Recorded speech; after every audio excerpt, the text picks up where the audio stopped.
guys, this is Allie Greenstone from Mary's Medicinals. I'm here with Chad Drew. This is Pot Talk on World Viral TV.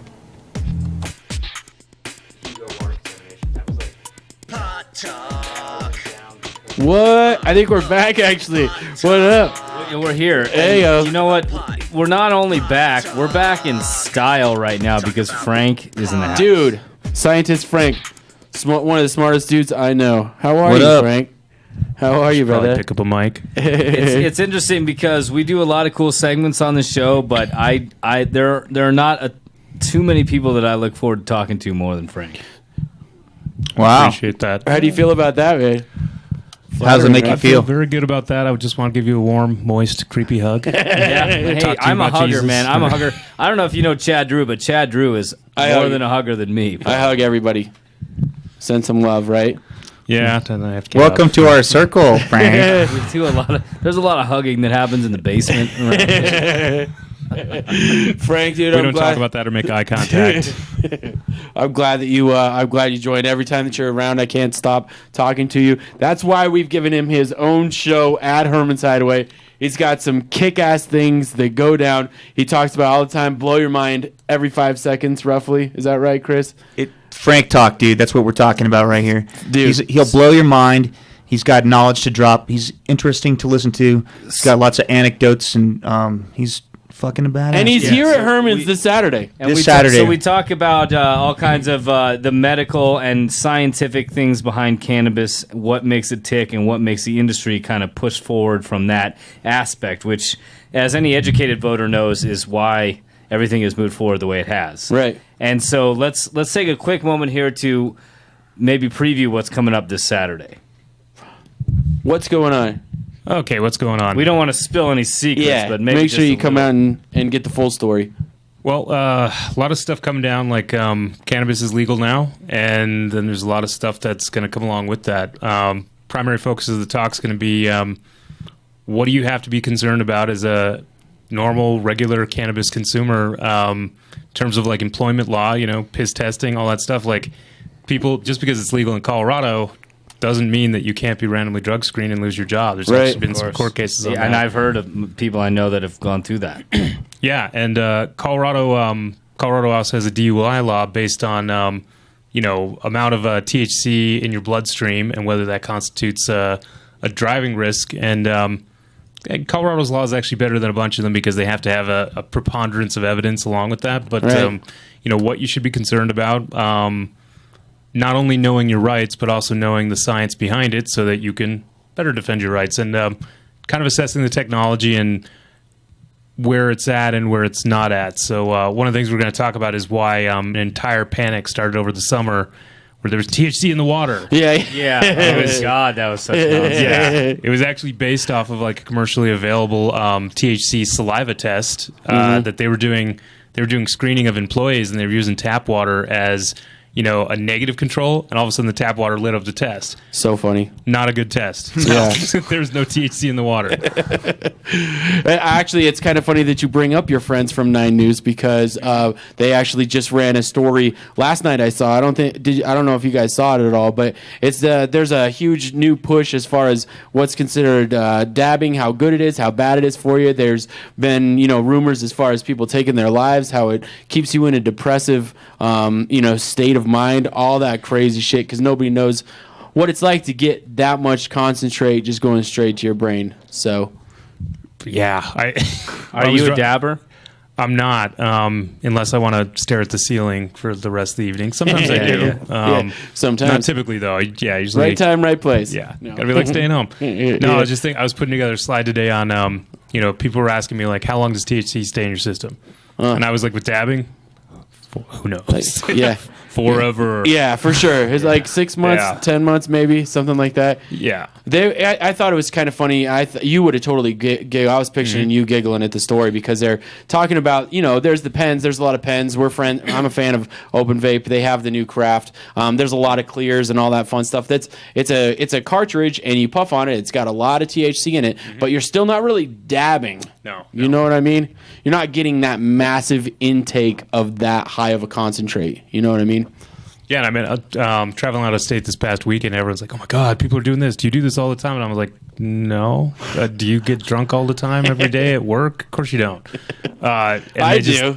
I'm supposed you to work get high an all- entirely yeah. different job than I do. I go into the lab and I'm drinking all day. That would probably science is hard. It would be harder to do it that way. But no, they want to know about all the different types of products, and I was like, couldn't even begin to describe it to them about the different paraphernalia. It's like we live in the future. Yeah. And they're Totally. still smoking. They're still smoking joints. Yeah. Yeah, getting the swag weed. Yeah. Right. The cornered up stuff. It's really cool that you're addressing the problem I get hit up by a lot of my personal friends in regards to the employment thing. I don't think about it too much because like they test my blood only because they need to make sure that I have enough THC in my system to be a bud tender. You know what I mean? It's not really an employment requirement for me. You know what I mean? But I have tons of friends. That's why they make you wear the warning shirt now. Chad contains I really THC. do all the time. Yeah. You could fail a drug test just by shaking his hand, dude. Yeah. But it does that part does worry me because I know that initially when they came out with the field sobriety test that you're going to be kind of covering in your Right. talk, they came out with this fucking astronomically stupid idea of doing 7 nanograms in your 5 blood. nanograms, 5 yeah. nanograms was it? Which like anybody that smokes like a joint a week is probably going to have that in their. It's I would hard guess, to say. you know, Yeah. I mean- on the couple of test cases though, in where the jury came back and actually cleared him on it. I think the one I'm thinking in particular was in May. She was testing at 20 nanograms per mil. She was not impaired. She's a patient. She's got degenerative discs in her back. Cannabis is not analogous to alcohol. You can't just say, "Here's the limit. That person's impaired." Colorado's law does take that into account. They do, field sobriety test along with testing blood levels, but they're still trying to find the same model with alcohol, and it's not. Yeah, it's not going to work like that. Yeah. No. It totally depends on the carrier. It totally depends on the Yeah. person. How do you? I mean, I don't want to give away anything of the Frank Talk this Saturday, but do you have any hypotheses as far as how they're going to? I mean, I don't find myself. I'm not gonna put myself into this holy place. I drive high all the time. I'm supposed to, and I'm high, dude. And honestly, a lot of times I drive slower. I have a lot more, idea of what the hell's going on everywhere around me as compared to being tunnel focused when I'm not stoned. What's your hypothesis as far as where it might go? It's hard to say. I believe in at least a couple of cases that are reviewed in kind of preparation for this is that there's a national standard for officers performing a field sobriety test. It's based on the National Highway Transportation Safety Administration, NHTSA, and they have a protocol to do that. Where people fall back on wanting some kind of technology is they want, an objective scientific measurement, but unfortunately, that technology it's not really developed yet. Yeah. Breathalyzer technology has been in development almost continuously since the 1930s. They actually used to make people fill up a balloon and then they'd go measure the amount of alcohol. I mean, really old school stuff, but Yeah. that. And they had decades of research to say 0.08, you've got 65% chance higher of getting into some kind of accident, impairment, etc. They would get people drunk, put them in a car, they'd, on a safety course, whatever, and be like, "This is the rate that's associated with this." And they've got decades of driving, but like with marijuana, cannabis, THC, there's a lot of conflicting accounts out there. And actually, going back to your point about just the new tech and dabbing,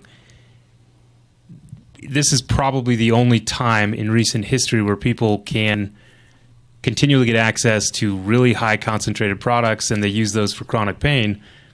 They're almost always going to be higher than the legal limit.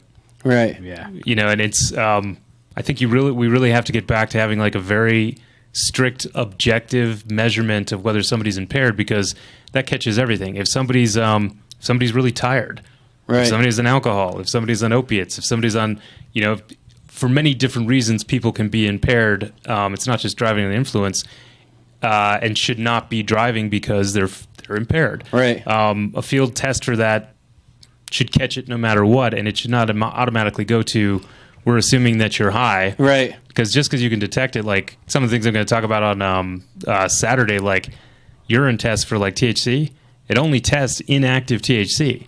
Right. So the fact that you might have really high levels of THC in your urine might mean exactly nothing, and it certainly doesn't mean that you're impaired because it's not even measuring the active form. Right. It could be stuff that you had, smoked like weeks ago. So the saliva test is kind of supposed to address that. Yeah, so much to get into. Come this Saturday. Come Saturday. We'll break it down like, what's the window of detection, what you should know.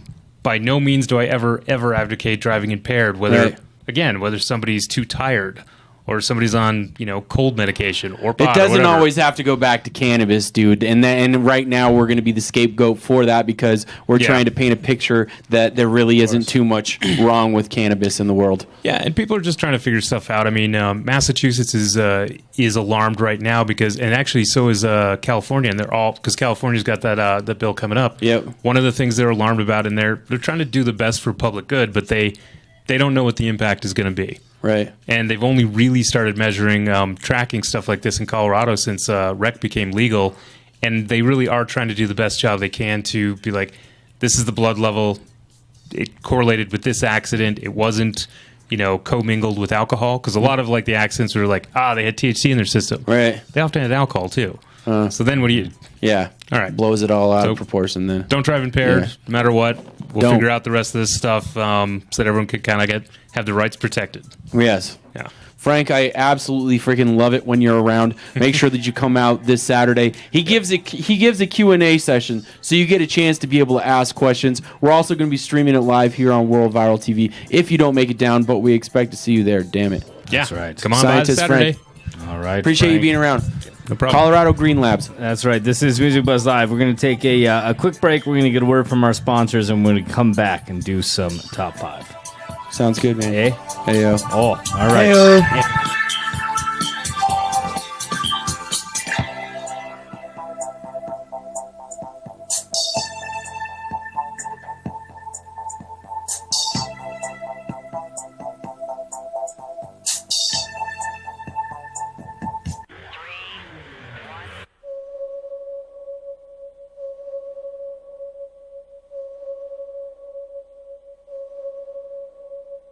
Colorado Harvest Company.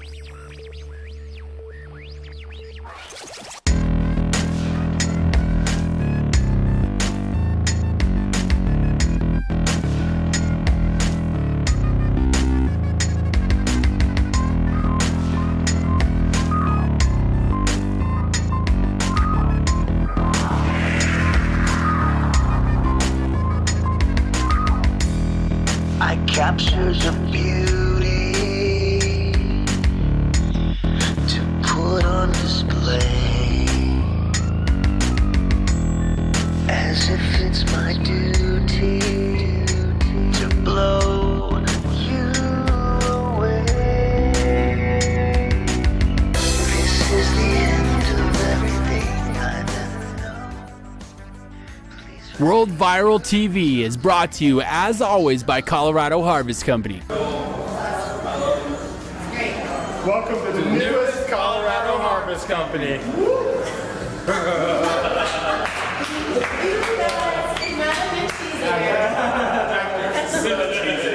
Well, I mean, he was a professor. World Viral. This is the Medina Groves. You're watching Music Buzz Live on World Viral TV, presented by Colorado Harvest Company. Yeah. So what is Extract Craft? It's an appliance you can easily use at home to create concentrates and medicines. You can even cook with it. The source was designed with the home user in mind. Now you can safely extract cannabis oil and make your own concentrate at home without blowing up your house. The source is the world's first at-home essential oil extraction and concentrate appliance. You can order yours at extractcraft.com/store. Use coupon code WorldViralTV to receive free shipping at checkout.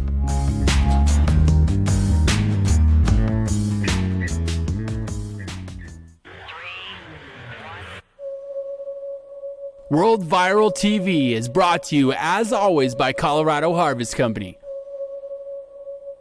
Colorado Harvest Company. People are coming from all over the world to check out Denver's growing cannabis industry. And most of them are leaving happy after they've been to Colorado Harvest Company. Why Colorado Harvest Company? For so many reasons. We pride ourselves on carrying only the most consistent flowers and products, with knowledgeable and friendly bud tenders that'll assist you with everything that you need. Buds, vaporizers, concentrates, topicals, edibles, and drinks, all from only the best companies in the state. If you're looking for the best cannabis experience in Denver, look no further than Colorado Harvest Company. Okay, so you can get recreational marijuana for fun, but some people need the medical benefits of cannabis. Know someone that needs a medical card? You can save money by simply seeing the right affordable medical marijuana doctors. Herbal Health Systems. You can book an appointment online at herbalhealthsystems.com or call 303-237-1223. Herbal Health Systems. herbalhealthsystems.com. I wanna sell you every piece of you.